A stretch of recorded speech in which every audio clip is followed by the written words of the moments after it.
back to Ann Arbor. The teams have arrived. The Michigan Wolverines getting off the bus just a little bit ago here outside the big house. There is so much pressure right now on Jim Harbaugh to try to figure this thing out. He is 0-5 against the Buckeyes.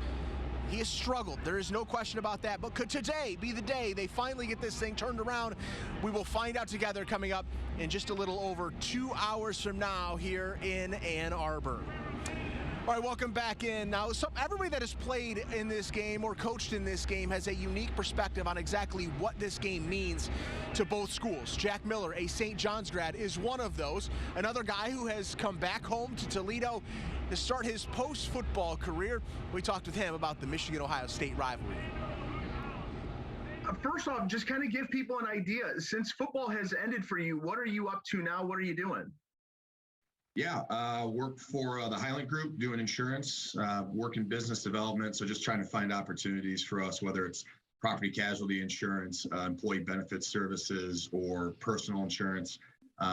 Just out networking and trying to find opportunities for Highland. And then on the side, then I do the color commentary for Toledo football. And so that's kind of my way to stay close to the game and stay around it. So it's busy. It's a busy time of year for me. But it's fun. I love doing it. All right, it's the week. Like, it's Michigan-Ohio State week. Do you still get the juices flowing every year around this time? You start thinking about this week? Absolutely. I mean, this is, I'm sure Jack said the same thing from an Ohio State perspective. It's the reason that, you go to a Michigan or you go to an Ohio State is to play in games like this. And in this game in particular, especially being from Toledo and in the epicenter of this rivalry, you get a sense for how much it means to the fans, to the players, the programs, the universities in general, right? And actually, to college football as an entire landscape, how critical this game is. I think everybody who is a fan of college football would say that when this game matters like it will this year, college football is better for it. And so it's such a unique game and an opportunity, as an athlete to play in something like this is pretty special. So yeah, even though it's Tuesday, everybody's getting fired up, that's for sure. It's been a long time. It's been a rough road for Michigan fans, for Michigan players, alums, all those things. How difficult is it every single year as somebody that played in this rivalry to know that, it's been a long time and it's been a rough road? How tough is that on the Michigan side? Yeah, difficult. There's no way to sugarcoat that. It's, you're judged on how you do against your rivals. And Michigan has really struggled in this one for a long time. Now, a big part of that is the fact that Ohio State has been elite for the last 20 years, right? And they've just, I say it all the time, they just refuse to get bad. Just when you think there's a chink in the armor, they find a way to figure it out. And, that's a credit to them. They've built something really great in Columbus. And it's been tough for Michigan to overcome that. Now, if history, tends to repeat itself, we've seen, this rivalry tends to go in waves like that. And so, fingers crossed, I think everybody's trying to remain optimistic in Ann Arbor that the tide, will turn and the pendulum will swing back to being in Michigan's favor. But it's difficult, right? And again, you're judged on how you do against your rivals, how you finish the season. And it's been tough over the last decade or so in this game. There's no doubt about it.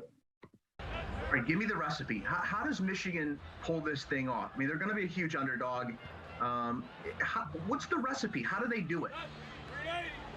Yeah, well, I think, the easy answer is that, they got to run the ball. They have to control the clock. They have to be the more physical team.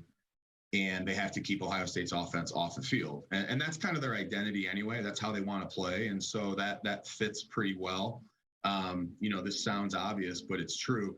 They need to put up points. Like, field goals aren't good enough. You can't play a field position game in this game because I've seen this movie before. I said this earlier today.